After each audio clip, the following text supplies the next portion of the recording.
So guys welcome back to the another video. तो पिछले दो लेक्चर्स में हमने डीबीएमएस के बारे में जाना। हमने सीखा कि हम किस टाइप से किसी डाटाबेस को क्रिएट कर सकते हैं और उसमें किस टाइप से अपने आइटम को ऐड, अपडेट और डिलीट करा सकते हैं।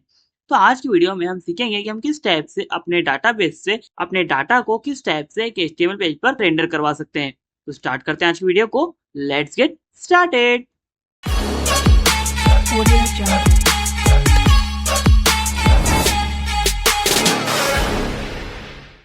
तो as you can see here, यहाँ पर मैंने एक डाटाबेस नाम का ब्लॉक यहाँ पर क्रिएट कर दिया है। यहाँ पर जैसे क्लिक करूंगा तो यहाँ पर डाटाबेस पेज पर मैं रिडायरेक्ट हो जाऊंगा, लेकिन अभी के लिए मैंने वो पेज नहीं बनाया है, इसलिए यहाँ पर नॉट फाउंड मुझे लिखा हुआ देखने को मिल चुका है। अब यहाँ पर जैसे मैं इस पेज को बना लूंगा तो उसे मैं यूज कर पाऊंगा। तो यहाँ पर सबसे पहले मैं अपना बैकएंड का कोड लिखूंगा, उसके बाद में यहाँ पर मैं अपना फ्रंट एंड का कोड लिखूंगा। सबसे पहले यहाँ पर मैं लिखूंगा लेट अस से @app.route। यहाँ पर सबसे पहले हम राउट को डिफाइन करेंगे, लेट अस से डाटाबेस। उसके बाद में यहाँ पर मैं एक फंक्शन बनाऊंगा, लेट अस से डेफ डाटाबेस, कुछ इस टाइप से। और यहाँ पर मैं रिटर्न कर दूंगा लेट अस से रेंडर टेम्पलेट, कुछ इस टाइप से। और यहाँ पर मैं लिख दूंगा लेट अस से डाटाबेस डॉट एचटीएमएल। अब यहाँ पर अपनी डाटाबेस डॉट एचटीएमएल फाइल को भी बना लेते हैं। तो यहाँ पर लिखूंगा लेट अस से डाटाबेस डॉट एचटीएमएल और इंटर प्रेस कर दूंगा तो यहाँ पर डाटाबेस डॉट एचटीएमएल नाम की एक एचटीएमएल फाइल क्रिएट हो जाएगी। अब यहाँ पर मैं इसका यूज कर पाऊंगा। अब यहाँ पर मैं आपको सिखाता हूँ कि हम किस टाइप से अपने डाटाबेस से अपने आइटम को फेच करवाएंगे। तो यहाँ पर हम क्लास का यूज करेंगे। तो यहाँ पर सबसे पहले तो मैं एक वेरिएबल बनाऊंगा जिसका कि नाम आप कुछ भी रख सकते हो। लेटेस्ट से यहाँ पर मैं यूजर्स नाम का एक वेरिएबल बना लेता हूँ जिसमें कि सारे यूजर्स स्टोर होंगे। तो यहाँ पर मैं लिखूंगा लेटेस्ट से user dot query dot all. अब यहाँ पर क्या होगा कि जितने भी एलिमेंट्स होंगे, जितने भी आइटम्स होंगे मेरे डाटाबेस में, वो यूजर्स में स्टोर हो जाएंगे। अब अगर मैं इसे प्रिंट कर देता हूँ, इससे प्रिंट कर दो यूजर्स को। अब अपने कोड को रन करते हैं और देखते हैं क्या होता है। मैंने अपने कोड को रन कर दिया है और जैसे ही मैं डाटाबेस पर क्लिक करता हूँ तो यहाँ पर क्या होगा, डाटाबेस डॉट एचटीएमएल यहाँ पर रेंडर होगा और जो हमारा डाटाबेस है वो यहाँ पर प्रिंट हो जाएगा हमारे कंसोल में। देख सकते हैं यहाँ पर एक लिस्ट आ गई है जिसमें कि देखो कितने सारे यूजर्स देखने को मिल चुके हैं। अब जो हमारा डाटाबेस है बिल्कुल भी सिस्टमेटिक नहीं दिख रहा है। अब यहाँ पर मैं अपने डाटा को डाटाबेस डॉट एचटीएमएल में रेंडर कराने के लिए उसे यहाँ पर रिटर्न कर दूंगा कुछ इस टाइप से। लेटेस्ट यहाँ पर मैं कॉमा लगाऊंगा और मैं यहाँ पर लिख दूंगा लेटेस्ट से users is equal to users, same इसी टाइप से। तो यहाँ पर क्या होगा, हमारा पूरा डाटाबेस यहाँ पर रिटर्न हो जाएगा हमारे डाटाबेस डॉट एचटीएमएल पर। अब यहाँ पर हम क्या करेंगे, अपना जो फ्रंट एंड का कोड है उसे लिखना स्टार्ट करेंगे।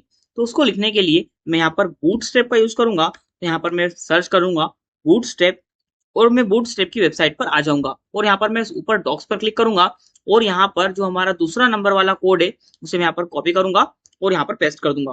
तो यहाँ पर मेरी एचटीएमएल फाइल बूटस्ट्रैप से लिंक हो जाएगी। अब यहाँ पर मैं बूटस्ट्रैप के आइटम्स का यूज कर पाऊंगा। तो यहाँ पर मैं सर्च करूंगा लेटेस्ट से टेबल को। तो यहाँ पर मुझे बहुत सारे टेबल्स देखने को मिल रही है।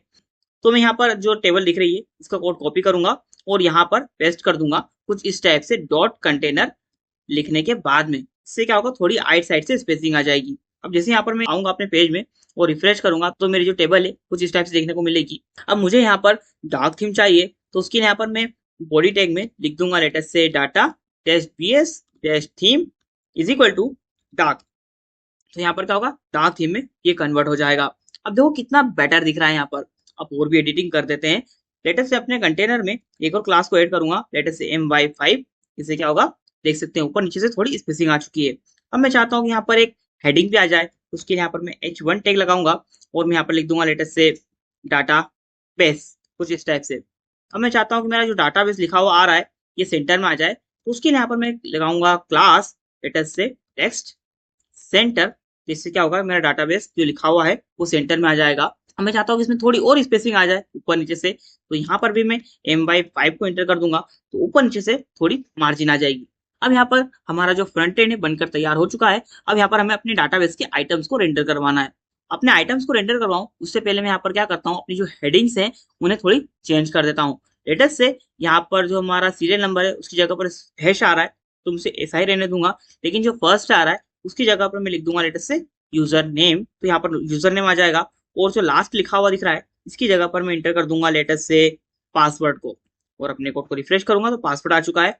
अब यहाँ पर हैंडल आप चाहो तो रख सकते हो, वरना नहीं भी रखो तो कोई दिक्कत नहीं है। तो मेरे डाटाबेस में सिर्फ तीन ही आइटम्स है तो इसलिए मैं यहाँ पर तीन ही आइटम्स को रखूंगा, चौथे को यहाँ से हटा दूंगा। अब यहाँ पर मैं क्या करूंगा, अपना एक आइटम यहाँ पे रखूंगा और बाकी के सारे आइटम्स को डिलीट कर दूंगा कुछ इस टाइप से। तो आप देख सकते हैं मेरा जो पेज है वो कुछ इस टाइप से देखने को मिल रहा है। अब यहाँ पर क्या करूंगा, जितने भी यूजर्स मैंने यहाँ पर रिटर्न किए हैं उन यूजर्स में से उनकी सारी डिटेल्स को यहाँ पर मैं प्रिंट करवाऊंगा। तो यहाँ पर सबसे पहले तो मैं लूप लगाऊंगा, उससे क्या होगा कि हर एलिमेंट यहाँ पर आता जाएगा बार बार।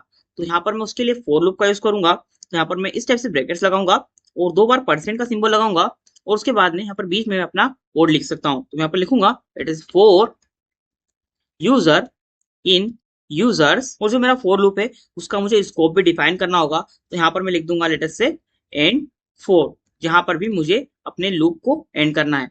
अब अपने कोड को जैसे रिफ्रेश करूंगा तो यहाँ पर आप देख सकते हैं इतने सारे एलिमेंट्स आ चुके हैं। अब देखो जितने भी एलिमेंट्स है मेरे डाटाबेस में उतनी बार यहाँ पर लूप रन हुआ है। अब यहाँ पर मुझे क्या करना है, सिर्फ इनकी वैल्यूज को चेंज करना है। तो उसके लिए यहाँ पर मैं क्या करूंगा, सबसे पहले तो यहाँ पर 1 को हटाऊंगा और उसकी जगह पर मैं लिख दूंगा इस टाइप से डबल ब्रैकेट्स लगाने के बाद में बीच में लिखूंगा लूप डॉट इंडेक्स। इससे क्या होगा कि जितनी बार भी मेरा लूप रन होगा उतनी इंडेक्स यहाँ पर बढ़ती जाएगी। तो देख सकते हैं यहाँ पर जितनी बार मेरा लूप रन हुआ मतलब कि जितने भी एलिमेंट्स है मेरे डाटाबेस में उसी टाइप से मेरी जो इंडेक्सिंग है वो हुई है। अब जो ये नंबरिंग है ये डाटाबेस से बिल्कुल भी नहीं आ रही है। अब यहाँ पर मुझे जो यूजर नेम है उसको भी रेंडर करवाना है, तो उसके लिए भी मैं यहाँ पर सेम मेथड का यूज करूंगा।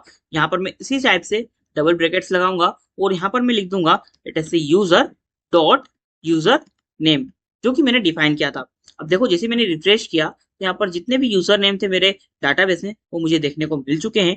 अब इसी टाइप से मैं अपने पासवर्ड को भी रिटर्न करवा दूंगा कुछ इसी टाइप से। ब्रैकेट्स लगाऊंगा 2 बार और यहाँ पर मैं लिख दूंगा लेटर से यूजर डॉट पासवर्ड, और जैसे रिफ्रेश करूंगा तो पासवर्ड आ चुका है। अब देख सकते हैं हमारा जो डाटाबेस वाला पेज है वो बनकर तैयार हो चुका है।